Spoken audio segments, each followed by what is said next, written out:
नमस्ते दीदी भैया, देखिए हमारे यूट्यूब चैनल पे जा रहा है होली का गीत। पसंद आएगा तो लाइक शेयर करिएगा, घंटी मत भूलिएगा, घंटी जरूर दबाइएगा। फुल आवाज में इसके देखिएगा आप लोग।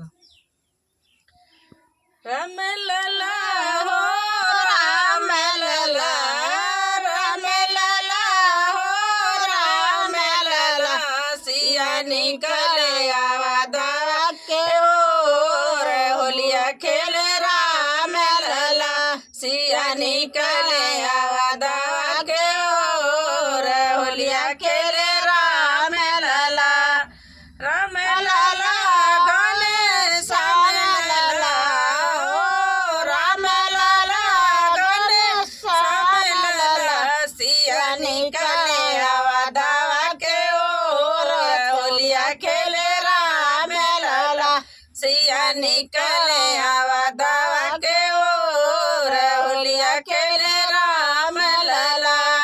के करे हाथ कन के पीछे कारी, के करे हाथ कन के पीछे कारी, सिया निकले आवादा के ओर, होलिया खेले राम लला, सिया निकले आवादा के ओर, होलिया खेले राम लला।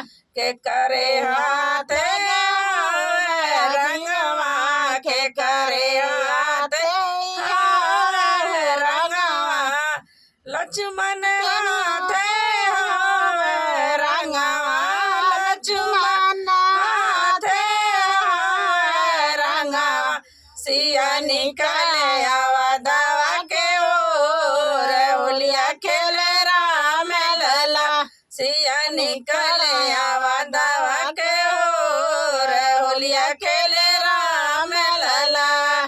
के करे हाथ कन के पीछे कारी, के करे हाथ कन के पीछे कारी, के करे हाथ बिरिया, के करे हाथ बिरिया, सीता के हाथ बिरिया, सीता के हाथ